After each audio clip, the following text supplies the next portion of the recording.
Lucurcio out front early in this 450A moto. Chase Bell on the move.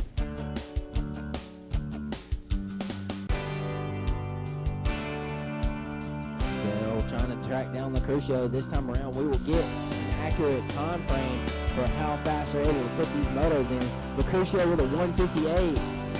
Bell this time around with a 158.2. So Lucurcio and Bell running both 158 times. Bell just a little bit faster, 2/10 of a lap faster. Tanner Berry and Bryson Taylor coming around 203 and 201. There's Cody McCullough running in a close fifth place.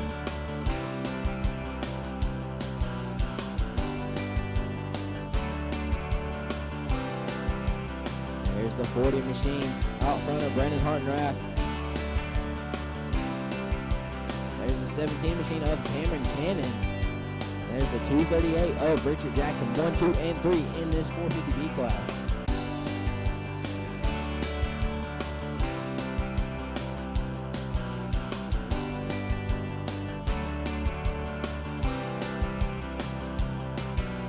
Looks like Lucurcio still got a pretty good gap on Bell. Bell was able to close that up just a little bit last time around. Looks like he is within under a second now. As the lap before, he was a second, 0.8.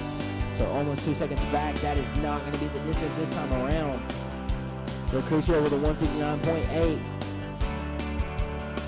Bell with a 159.1. So Bell turning substantially faster lap times. He's going to be able to click this lead off if Lucurcio makes any kind of mistake. Bell is there to capitalize. There's Tanner Berry and Bryson Taylor running third and fourth in this 450A class. Cody McCullough and Austin Anderson 5 and 6. 450B behind them. Brandon Hartenrath still holding down the lead. He's got the 17 of Cameron Cannon.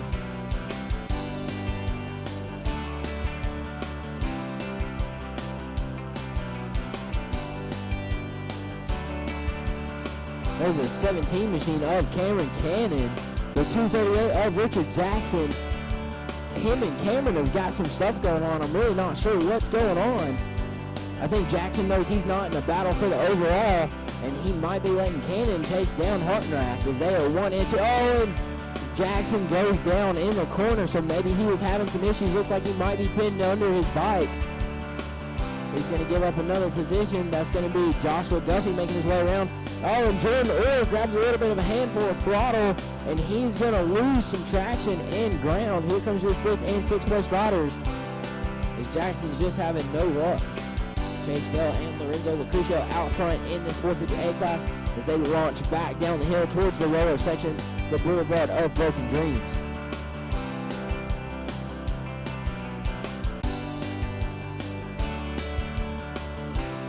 This time around, Lucurcio drops his lap time by a full second, turns a 158.2.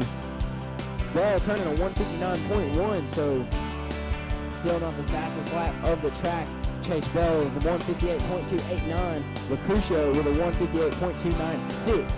So Lucurcio not the fastest lap of the track, but he turned the faster lap last time around, and that gives him a 1 second lead over Chase Bell. I'll tell you what, to get down into a 158 at this point in time, the track is rough. It was tough all day long. It's been rougher and tougher as the day has worn on, and man, that is some amazing riding for him to get up into that. So Lorenzo Lucurcio, Chase Bell, and Tanner Berry, top 3 in the 450A. Brandon Hartenrath, Cameron Cannon, and the 238er Richard Jackson were top 3 in the 450B, but I think Duffy's going to take over that 3rd spot.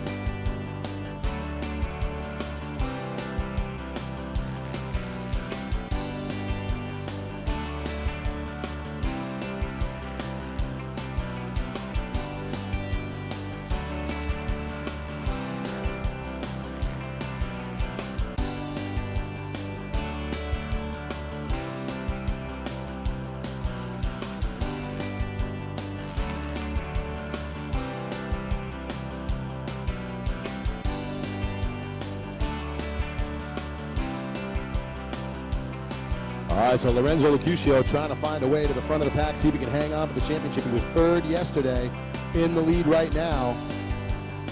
Chase Bell took the win yesterday. And as it sits in the overall, Bell would still have the overall for the 450. And you know, you got to wonder at this point in time, did maybe Bell get the sign from his mechanic to say, hey, listen, you don't need to push this. You've got the championship. All you got to do is finish right where you are. There's no reason to put yourself on the ground trying to chase down Lecusio because you don't need to. I'll tell you what, though, he cannot let Tanner Berry catch him. No, and Tanner Berry is not too far off of him right now. A little over 7 seconds, but we've got time in this moto still, so you never know.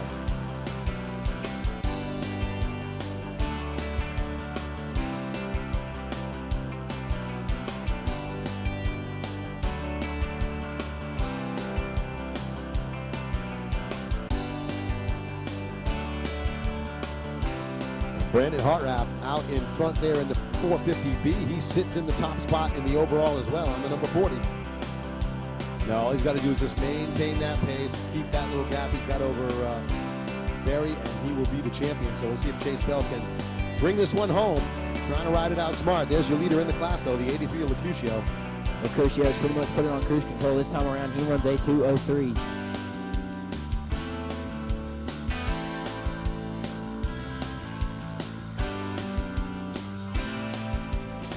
Chase Bell, Don, not settling down. Turns a 159 this time around, so Chase Bell has no interest in not putting down the fast laps. Knocks 4 seconds off of Lecrucio's lead this time around. You got to wonder if he wants to just put the 1-1 down. Well, you know, this is the thing. These guys, once they kind of change up their pace, that can make them make more mistakes. We've heard riders in the past on the pro level say, you can only back it down so far before you run into the problem where you might end up getting into a line that you're not using, and that can push you to go down. So it might be that Chase Bell just figured might as well just wick it back up and try to bring this one home.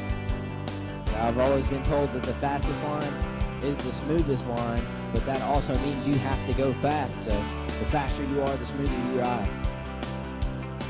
When I go fast, no line is ever smooth. I always end up on the ground no matter what the line is. So I don't know if that actually applies for me or not. But for these riders out here, definitely can pick a smooth line out of this very, very rough track. And a white flag here, so Chase Bell looks to be right where he needs to be to grab that championship. And Brandon Hartraft, rider on the 40 in the B class, looks to be in the spot where he wants to be. Cameron Cannon doesn't look as though he's got a chance of closing on him. Right now, Hartraft has a 16-second gap. There's the 83 machine of Lorenzo Lecrucio. He's going to take the moto win, but it does not matter. The 235 of Chase Bell takes the overall. He is going to end up with the number 1 plate. He's going to get the opportunity to head down to the podium and